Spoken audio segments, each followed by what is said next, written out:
Good morning, Knicks Nation. Today is Tuesday. It's the fourth day of April 2023. I hope that you're safe and healthy today. And I hope that you and your family's needs in terms of food, shelter, clothing, as well as health are being met today. Blessings upon those that work in the healthcare field, who, along with the first responders, are out here every day saving lives. Blessings also upon those that pick up garbage for us to keep streets and sidewalks and parks and neighborhoods clean and disease free. And those that make deliveries of important things that we sometimes take for granted, like food and water and mail, for our convenience. Double blessings on the men and women that are out here trying to help rescue, deliver, and recover the children and the teenagers that are the victims of child molestation and pedophilia. The victims also of pornography and child pornography. The victims of human trafficking and sex slavery and prostitution and child prostitution. Double curses on the perpetrators, all the perpetrators. Double curses on those that profit from these things, and double curses on the perverts that create this heinous industry. Finally, blessings upon the homeless. There are nearly 600,000 men, women, and mostly children on the streets of the United States of America, and millions of people around the world in similar or worse conditions. Blessings upon them, for theirs is the kingdom. There's no basketball game scheduled tonight for the Knicks. There is a basketball game, however, scheduled for the Brooklyn Nets. Now, why would we care? As Knicks fans, why would we care about the Brooklyn Nets? Well, honestly, for tonight, they playing Minnesota in Brooklyn. And any combination of a Brooklyn loss or a Knicks win clinches the fifth seed for the Knicks. The Knicks have already clinched the sixth seed with their win on Sunday. So they can go no lower than the sixth seed. But a Brooklyn loss, let's say tonight, against Minnesota, would cause them to be able to win no more than 46 games. That would give the Knicks both the tiebreaker and the fact that they're ahead of them in their division, in the Atlantic Division. So the Knicks having the tiebreaker against Brooklyn this year means that they would automatically now be the fifth seed, which is why I'll be looking at the Brooklyn game tonight on League Pass. There's a number of games that matter for different teams. The other games that are important are games involving the Dallas Mavericks, and because the Dallas Mavericks are hanging around the 10th pick in the draft this year. There's talk about whether the Mavericks management will shut them both down in an attempt to get a high draft pick, which at this point they're pretty much guaranteed. But if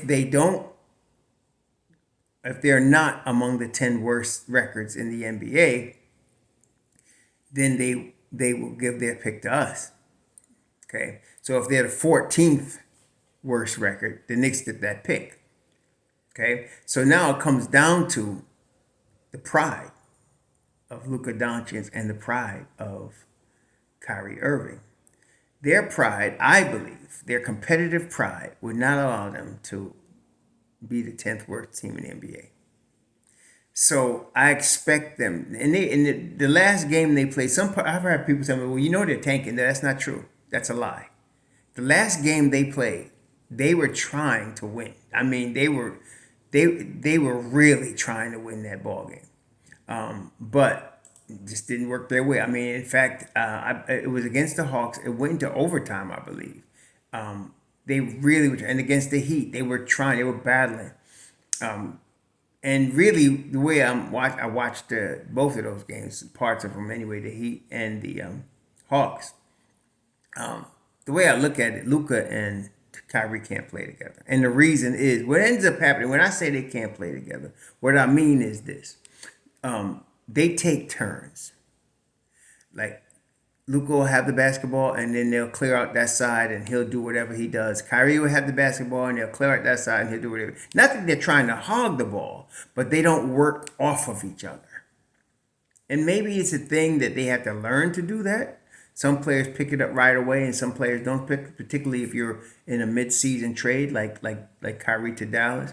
but they don't play off of each other. They don't, like, one doesn't cut off the ball to become a decoy for the other to go off. No, the other one's standing around watching the other one take his turn, and you're not going to win like that. Okay, I don't care how good you are. So that's the problem. They're not playing off of each other right now. And then of course when they gave up guys like Dorian Finney-Smith, they gave up their defense. I mean, that's basically what happened. Okay, and Dinwiddie, for all of his faults, he's a gamer. He's a fighter. They gave up two important pieces to get Kyrie, and they did it for a rental. It wasn't a good move because Kyrie's not guaranteed to stay there this summer. Okay, so that's all of that. Doesn't bode well for Dallas. They're in a really bad place. As Knicks fans, we can certainly understand where they are. They're in a really bad place.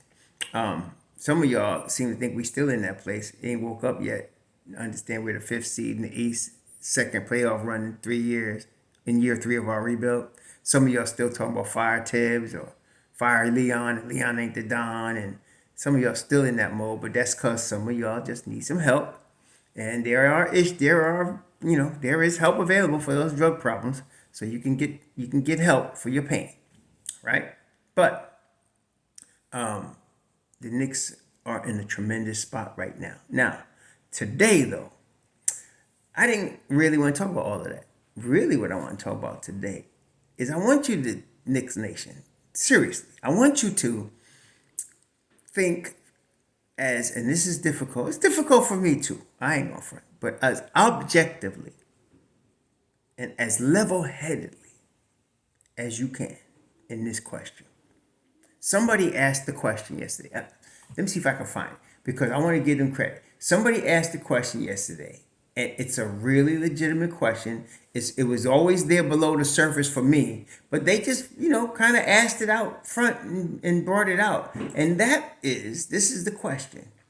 What if, and I'm just asking this question, what if, legitimately, the Knicks play better with Obi Toppin than with Julius Randle?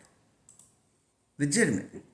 Like, I'm not saying, I'm not speculating like whether they do or not. I'm saying, what if they did?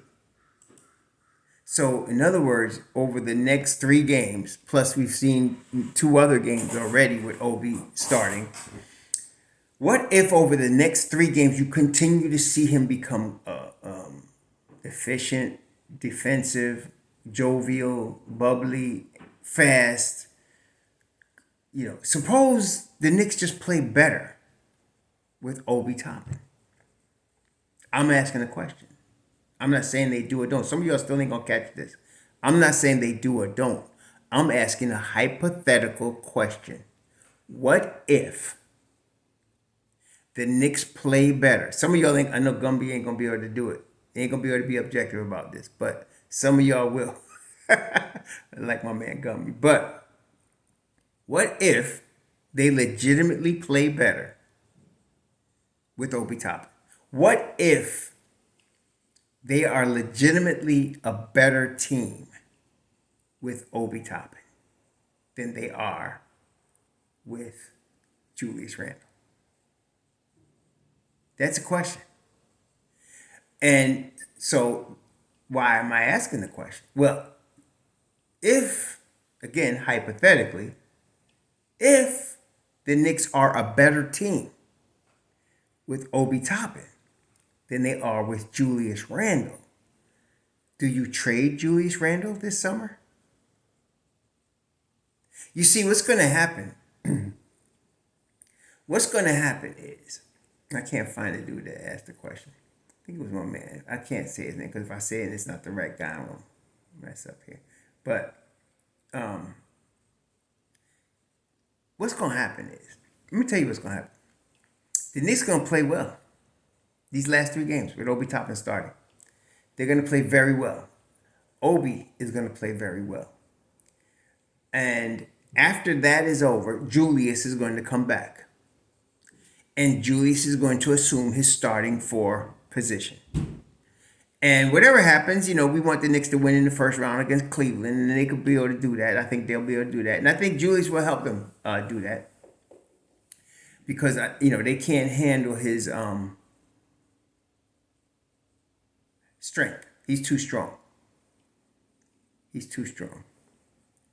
They can't handle his strength. If his head is right, he's too strong. So that's what's going to happen. Obi's going to play good. They're going to win. And then Randle's going to come back, take his spot. They're going to go through, his thing, but he's going to still beat Julius Randle. And now the summer comes.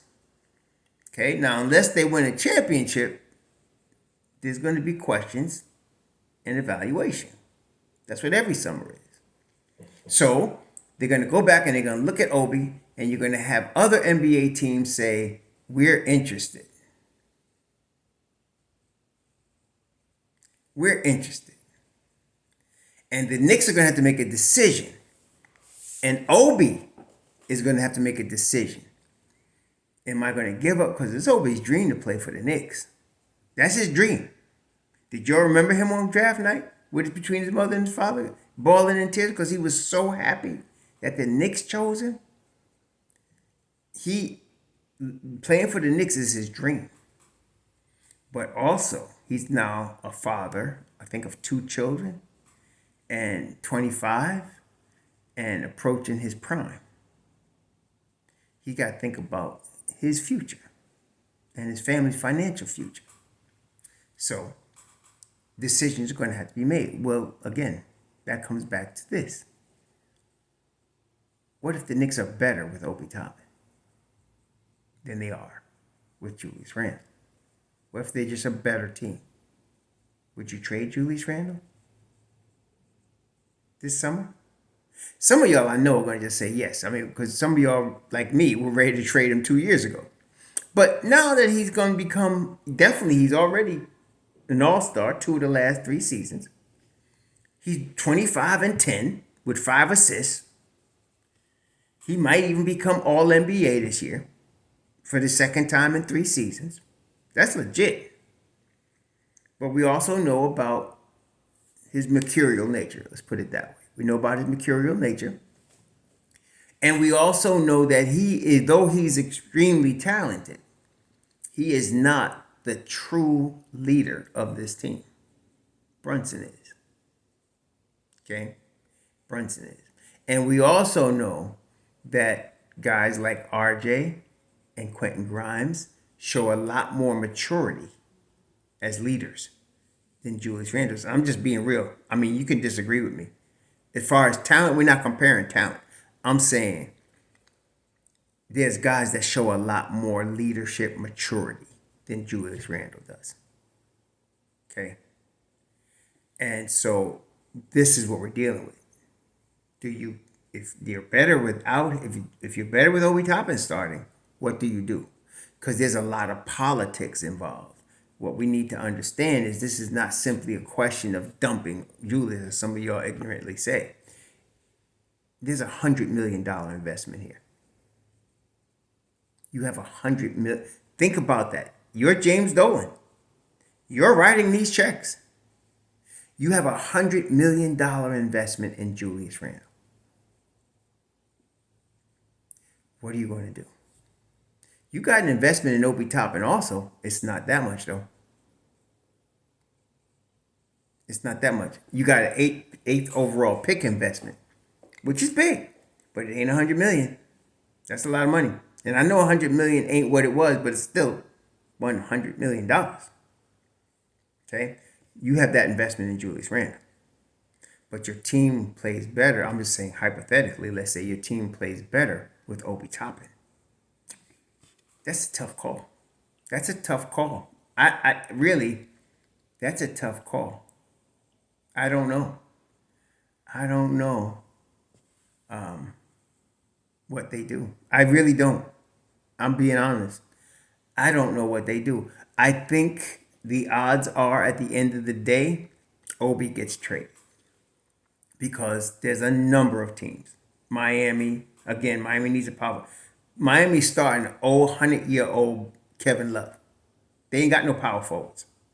They would use Julius or Obi. Okay? Obi be cheaper though. You got Miami. Charlotte's got a problem. Charlotte's got a bridge problem, right? And you got a number of teams, man, that would take him and start him at the 4. All right? Yeah. Yeah. So, I I don't know. This is going to be a dilemma, but the odds are that Obi would probably get traded. My druthers would be to keep Obi Toppin and trade Julius Randle. But see, I can be classified as biased. I can. But in that scenario, if you're telling me that Obi shows to help the New York Knicks be a better basketball team than Julius Randle does, and he's cheaper, I'm trading Julius Randle. I'm trading in my $100 million investment, and I'm trying to recoup what I can from that $100 million. That's what I'm trying to do. And I'm investing in Obi Toppin. That's what I would do. But what would you do? I know you're going to let me know. Y'all enjoy your Tuesday. Let's see what happens tonight. Sure.